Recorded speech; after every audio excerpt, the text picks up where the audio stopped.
Alright, what is good, ladies and gentlemen? It is the Mass Ranker back again with another ranking, and tonight we are doing a ranking for all of the Blue Skies films. We finally, you should see by now there should be a review out that I did for Ferdinand, which was the final Blue Skies film that I had to review, and so now we are done with all the reviews for Blue Sky films, and so now we are going to be ranking all the films in the Blue Skies franchise. So similar that we did with Aardman, we are doing it now for Blue Skies, and I think similar with Aardman, I went back to see like if I ended up having F tiers for the Aardman film ranking, and I saw that I didn't. So, and I would say that also probably in a similar vein, I don't think that there are any F tier Blue Sky films. I think at worst, I think maybe it's a D tier film, which would, I think, based on my end of year movie ranking that I did last year for like all the 2025 films, I think D tier is kind of like not good or bad. I think a 5 out of 10. So it's like barely passing what you would get on a test. So but yeah, we are just going to get into it.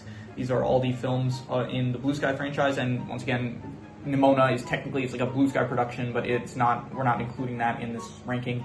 In the future, like I will review Nimona, but I'm not considering it part of like the Blue Skies catalog, if anyone's wondering. So, but anyway, yeah, we are just going to begin starting off with Ice Age. Ice Age, I would probably give, this is the original Ice Age, I would say it is a B tier movie. I liked it, I enjoyed it. It was definitely a lot better on rewatch from what I remember.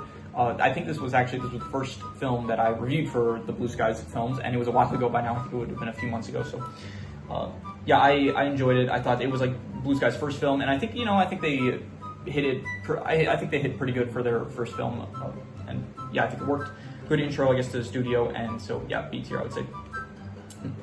Moving on, we have this is not in the order of the releases, I guess, but it doesn't have to be. So, the Charlie Brown movie, I would give not the Charlie Brown movie, the Peanuts movie. The Peanuts movie, I would give probably, by the way, we're doing this side style, so I would give the Peanuts movie between B and A tier, and I think I would probably, I'm going to be a bit harsh, I'm just going to give it B tier. I liked it more than Ice Age, I would say. I thought it was good. I really liked it as an adaptation. I think as an adaptation of the Peanuts comics, I think it works very well. The art style, like, really suits it. I think it's good. The characters are fun. The voice acting, I think, was a great job. The actual setting itself looks very nice, and so overall, I would say it's a B tier film. It's not the most, like, in-depth. It's kind of just, like, following the life of Charlie Brown, so not the most interesting plot, I would say, but definitely one that was effective for what they were going for, and yeah, I thought it was as a Peanuts movie, this, like, kind of gave me what I want, I would say, so definitely B tier, I would say. Moving on, we have, this is Ice Age Collision Course, which actually, I liked it. I don't know if I would say a lot more on rewatch, but in general, I like Collision Course. I would probably give it, I would say, I liked it more than the original, and I liked it more than the Peanuts movie. I'm going to say, yeah, honestly, I do like it. I would say, like, high B tier. I did think that it was a very fun movie, and I honestly really like the way it looks. Like the color contrast looks a lot brighter in this film, which I think is nice. All the purples and stuff that they use for this film, it's very nice with the settings. The actual plot of the meteor, I do like that we keep on the threats of Ice Age, they keep on scaling upwards. Like at first it's just delivering a child, okay, then it's like a flood, then it's like dinosaurs, which I guess that's kind of going down a bit, but then you have the continent shifting and stuff. Now it's like a meteor coming down to Earth. So I do like the threats. I like the characters. They brought back Buck for this one, which I thought was nice because you didn't have Buck in the previous film, which was Continental Drift, and I do like the characters in this one. Overall, this one is just still a very fun Ice Age film that I think this was probably my second favorite Ice Age film from what I remember from my Ice Age ranking, and yeah, I like it a lot, and so B tier, I would say. Not A tier worthy, there's it's still not the best that Ice Age has to offer, so just B tier. Ferdinand, I'm going to have to give this one D tier. This was the most recent Blue Sky film that I reviewed, so it's the most fresh in my mind, and I ended up giving it like a 5 out of 10. It's not good, it's not bad though, it's like very just, I guess, a safe story. It's not anything it's very predictable. Like, even it was a rewatch for me, but even so, I feel like a lot of people could probably tell where the story's going just based on what's happening. It's like you kind of know, okay, he's going to end up getting recaptured and stuff, like he's going to end up having to escape, and so it feels a bit predictable. It's not really the most interesting plot, I would say. There are some annoying characters. Some characters are better than others. There are, like, honestly a lot of characters, and some of them don't really, it feels like, I don't know, the cast maybe is just a bit too big, like they didn't need as many characters as there were. Yeah, honestly, I just released my review for the film, so if you want more of my thoughts on the film itself, then I recommend you just check out that review, which should be out by now. So, yeah. Spies in Disguise. Honestly, I'd give this one like A tier. I really like this one. I don't know, S tier, I would say, but definitely an A tier film. I liked it a lot. I would say that it was very fun. All of like the gadgets and stuff, the weaponry that is used in the film, really cool. The action was really nice. The voice acting, I think, was a pretty good job. I think Will Smith, Tom Holland did a great job. The other voice actors as well. The guy that voices Killian was good. Killian as a villain, I thought was really pretty good, effective villain. I like the whole ideological debate about like, okay, how should you handle like threats, and then you have Will Smith's character Lance, who's like, no, we need to like, if someone hits you, you hit so hard that they don't get back up. And then you have, what's his name? William Beckett, I think. William Willard? I don't remember. Let me see here. Spies in Disguise. Not Will Smith. Was it Will? His name was Beckett something. I don't remember what his name was. Walter. I don't know where I got William from. So, yeah, overall, I would say that it was a very fun film. I enjoyed it. Even the aspects with the pigeon stuff, it was cool. A lot of nice settings. Yakuza was also a cool addition. Overall, I would say A tier film. I liked it. And yeah, for any of these films, if you want more of my thoughts on it, just check out my reviews for them. And yeah, Robots, I would say is, I'm not sure, honestly, either A or S tier. And I would say probably, I don't think S tier, but at the very least A tier, and I think it's better than Spies in Disguise. It is just a really cool world, very just, honestly, it's like one of the best things about the movie. It's just the world itself. It is just so unique and cool and just very interesting to see. The characters as well are cool, all of them being robots and stuff. The actual plot of the film of all the robots being out modes, they're like poor and they can't afford spare parts. Not that they can't afford it, it's just they're not really making spare parts.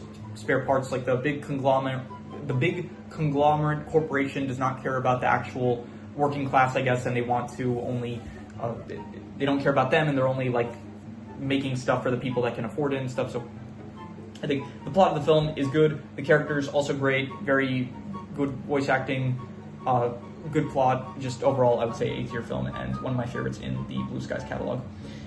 Ice Age 2 Meltdown, I would give this one probably like D tier, better than Ferdinand. It was my least favorite Ice Age film. It introduced Ellie, which was good, as well as Crash and Eddie, but besides that, it's just, I don't know, there's a flood and they are just walking to a raft that is on the other side of like the area that they're at, which I don't understand how they are all of a sudden in the last film. It's like they weren't encapsulated by ice, I'm pretty sure, and in this film suddenly they're in this area that they can't get out of because it's encapsulated by ice. So I don't know.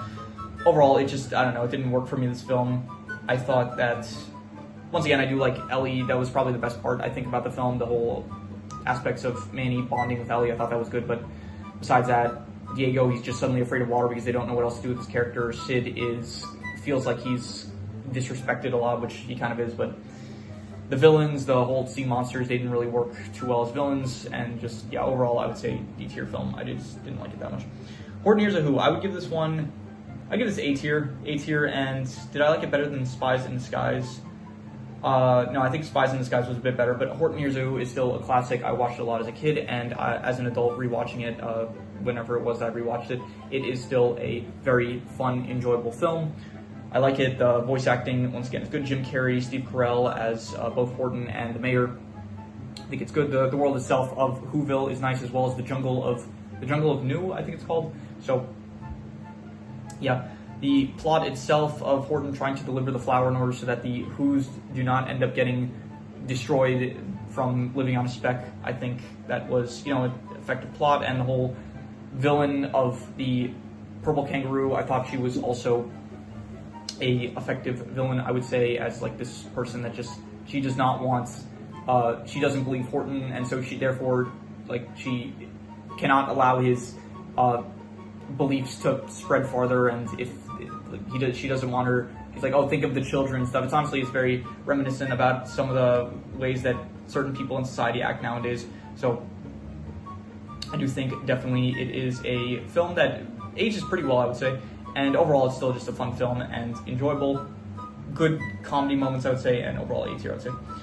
Ice Age, Dawn of the Dinosaurs. This was probably on rewatch. It was the most not disappointing, but I did like it more as a kid than I did on rewatch. On rewatch, it was a bit worse than I remembered it being. I would probably give it like C tier. It's still a good Ice Age film. I would say, like, I think all the films, like, if it's above D tier, I think it's good. If it's like D tier, it's like not good or bad. So I think it was still fun. This one introduces Buck, and I think that he is a great fun addition to the cast of characters. I think the dinosaur world is pretty cool. This is the one that feels probably the least like an Ice Age film, because except for like the beginning where there is actual snow and ice areas, this one it's a big 180. We're in like jungle lava areas. So I think actually there's supposed to be a new Ice Age film coming out called like Boiling Point, so that one might feel in a similar vein, maybe if there's more lava in that film. So but yeah, overall I would say C tier.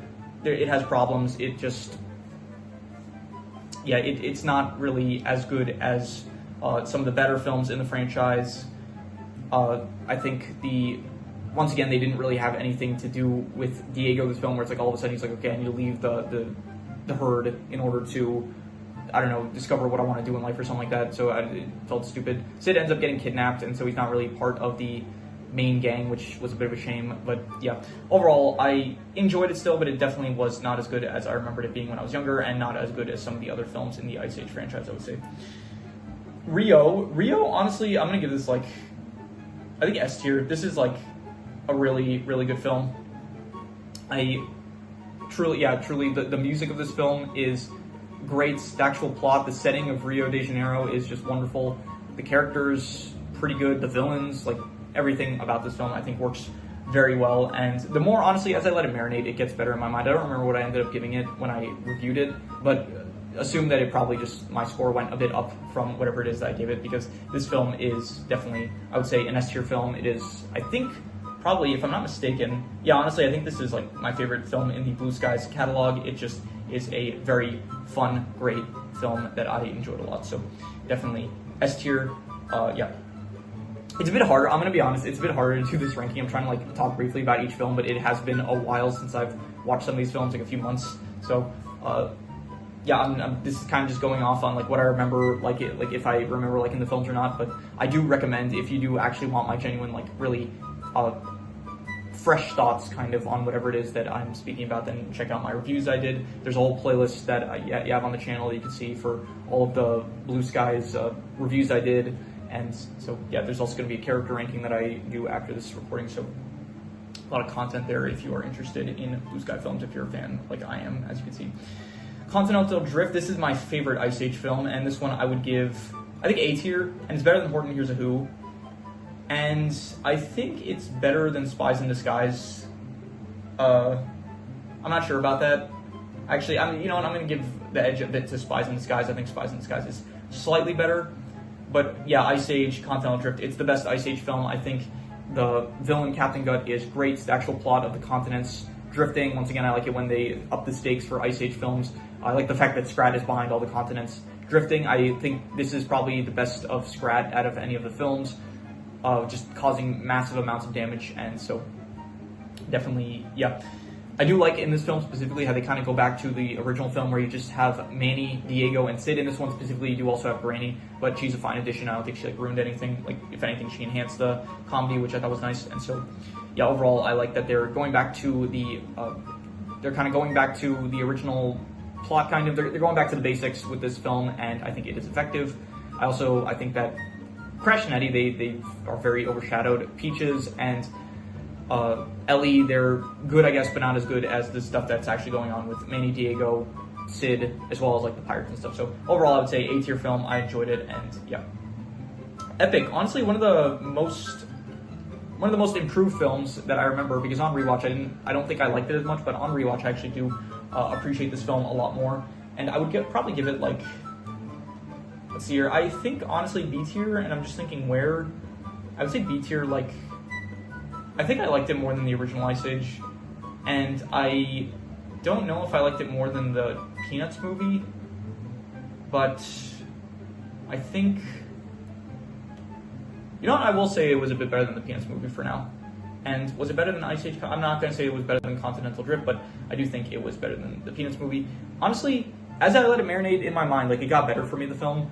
I don't remember what I actually gave it on my review, but I do really, this is probably the film that I like the most as time went by for me, I would say. So it was, except maybe besides Rio, but yeah, this film was fun. The world was really cool. The action, the villains, Mandrake, I think was one of the coolest villains, not even just in Blue Skies, but honestly one of the coolest animated villains I've seen in a while. I think the plot is, as a MacGuffin's story, it works pretty well, I'd say. And overall, the art style is probably, I would say this is the black sheep of the Blue Sky films in terms of art style, similar to Arthur Christmas, I would say, from Aardman. This one feels the most, not even out of place. I don't even know if out of place is the word, but it feels like the most realistic looking art style compared to some of the other cartoonier looking art styles that Blue Sky has in their catalog. So, but even so, I think that, a lot of the elements of the film worked for me. There are still some issues. There is, I don't really, at the moment, it's like hard for me to remember specifically my thoughts on the film because it has been a while once again. So I would just give it B's here. Again, you want more specifics, check out my review of the film. But overall, I guess if I can't think of anything specific of why I don't like it, I guess I could just say because I liked every other film on this list better, and I don't think it's like an A-tier film for the reasons I like it. And so that's, I guess, what I could say at the moment. So and then finally we have Rio 2, which I would probably give like C tier, and it was not as good as Dawn of the Dinosaurs, I would say. This is, honestly, for the sequel to Rio, which I would say, as you can see here, this was probably my favorite film in the Blue Skies catalog, filmography. I think that Rio 2 really dropped the ball, I would say, as being a sequel. They did change up the setting where it's no longer in Rio de Janeiro, which honestly, it's kind of a weird choice for a film about, titled Rio, for it to not really take place in Rio, but, it could have worked, but I don't think it did. All the music in this film, none of the music is as good as the original film, I would say. The villain is also not as good. The whole plot of, them going to Africa, I think was Africa? Was it the Amazon? Yeah, it was the Amazon, which is in Africa. It's in South Africa, I think, somewhere around there. Anyway, no, it's not in Africa. What am I saying? It's in South America. Jesus, my geography has really taken a hit since, I didn't learn geography in high school, so I don't know. I guess it was never that good. So, no, they go to South America, where they go to the Amazon, and then from there, if you're seeing me scratching my nose, I don't know why I'm scratching my nose. Maybe the air conditioning's on, so my nose is a bit stuffy or something like that. So, anyway, they go to the Amazon, and everyone has a good time there. Jules wants to stay there because her father is there as well as her family, and then her and Blue's children are also having a great time there. And but Blue is having a hard time being there. He's not fitting in really. Jewel is not really supporting it. She's getting upset because of the fact that he's not fitting in. And so the whole plot of what they had with Blue, in the first film, it worked better, I would say, where he felt out of place because he couldn't fly. But this film, it just doesn't feel as good. It feels like we're kind of copying from the first film and just not doing it as good. They bring back Nigel as well, who I think in the first film he felt more menacing, but in this film he feels more comedic, I would say. So I still like Nigel as well as Gabby and the anteaters. So no complaints there really. But this film just does not work as a sequel. Maybe I guess it's fine, but as the actual a follow up to the original Rio, I think that it is a much worse film. It's not bad. Once again, it's still a C tier film, I would say, but it does not live up to its predecessor. Is that it? No. Is it predecessor? The one that came before. So, But that is overall. This is my ranking for all the films in the Blue Sky catalog. So if you have any recommendations, any shows, movies, video game stories, anime, web series, anything that you want me to review or rank or compare rankings, it does not have to be media related. It could be anything. Leave it in the comments, and I will maybe possibly check it out. But with that said, that is pretty much all there is to it. So let's leave it at that.